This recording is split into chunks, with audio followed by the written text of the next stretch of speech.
क्या गांधारी के श्राप से पाकिस्तान का हो रहा है विनाश? आखिर गांधारी ने क्यों दिया था पाकिस्तान को श्राप? महाभारत का युद्ध केवल कुरु वंश के लिए ही नहीं प्रलयकारी और विनाशकारी था, बल्कि उस हर राज्य व शासन के लिए घातक सिद्ध हुआ जिसने इस युद्ध में हिस्सा लिया था, जिसमें वह स्वयं मारे गए और उनके राज्य पूरी तरह से नष्ट हो गए। लेकिन महाभारत के युद्ध से भी भयानक था गांधारी का श्राप। गांधारी ने अपने 100 पुत्रों को खोने के बाद अपने दुख में भगवान श्री कृष्ण और उनके यदुवंश को आपस में लड़कर मरने का श्राप दिया था। यह श्राप सच साबित हुआ।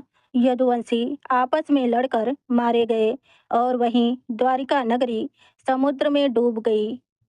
इसी तरह गांधारी ने अपने भाई शकुनी के राज्य गांधार को भी श्राप दिया था कि वहां कभी भी सुख और शांति नहीं होगी। आश्चर्य वाली बात है कि प्राचीन गांधार आज के अफगानिस्तान और उत्तरी पाकिस्तान का हिस्सा है। ऐसा कहा जाता है कि गांधारी का यह श्राप आज भी इस क्षेत्र को अशांत रखता है। महाभारत काल में गांधार एक समृद्ध और वैभवशाली राज्य था, जिसका उल्लेख हमें ऋग्वेद और उत्तर रामायण में सुगंधों की भूमि के रूप में मिलता है।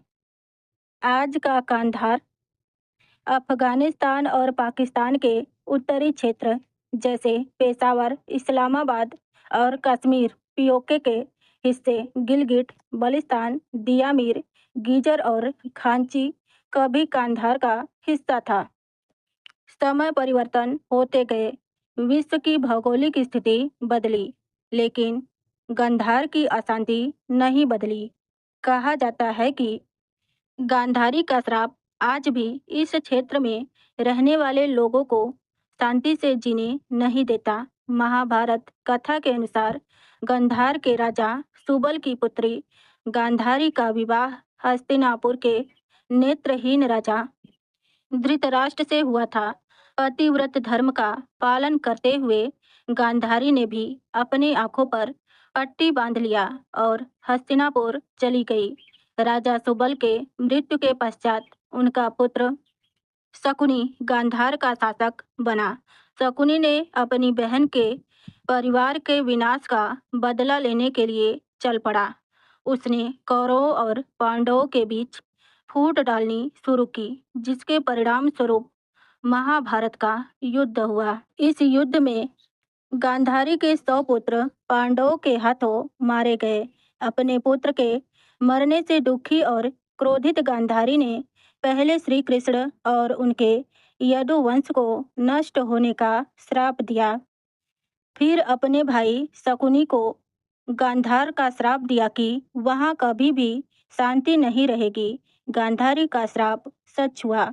गांधार जो कभी समृद्ध था, हमेशा अशांत रहा।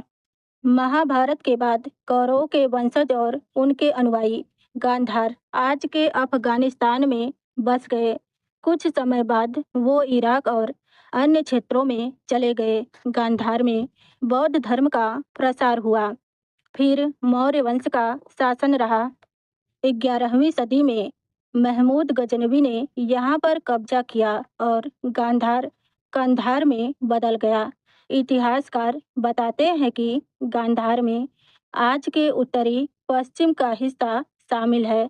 गांधार यानी आज का अफगानिस्तान। विश्व विजेता सिकंदर भी यहाँ छोटे छोटे कबीलों से हार गया।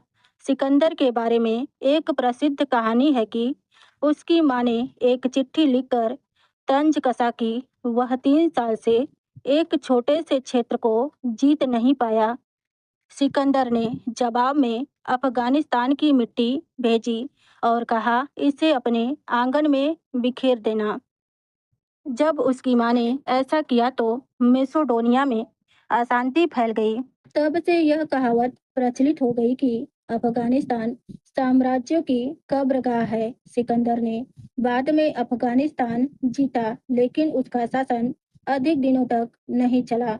ब्रिटिश ने भी अफगानिस्तान पर अस्थायी शासन नहीं किया। आज तालिबान के कब्जे के बाद अफगानिस्तान फिर से अशांत है। गांधारी का श्राप केवल अफगानिस्तान तक ही सीमित नहीं रहा, क्योंकि गांधार का हिस्सा आज भी पाकिस्तान है। यह क्षेत्र भी अशांति का शिकार है। पाकिस्तान का उत्तरी क्षेत्र, जो आज भी गांधार का हिस्सा है, जैसे पेशावर, इस्लामाबाद और पीओके, आतंकवाद और जिहादी गतिविधियों ने पाकिस्तान को भी अशांत रखा है। कुछ लोग मानते हैं कि गांधारी का श्राप ही इस क्षेत्र को शांति से जीने नहीं देता है। अफगानिस्तान में तालिबान का शासन और पाकिस्तान में बढ़ता आतंकवाद गांधारी के श्राप से जोड़ा जाता है। दोनों ही अस्थिरता, हिंसा और तबाही के चपेटे में हैं। क्या यह वास्तव में गांधारी का श्राप है या ऐतिहासिक और भौगोलिक कारणों का परिणाम है? यह विचार योग्य है। गांधारी की श्राप की कहानी चाहे पौराणिक हो या ऐतिहासिक, पाकिस्तान के अशांति से जुड़ी हुई है। इन क्षेत्रों में फैली हिंसा और आतंकवाद ने इन्हें विनाश की ओर ढकेल दिया है।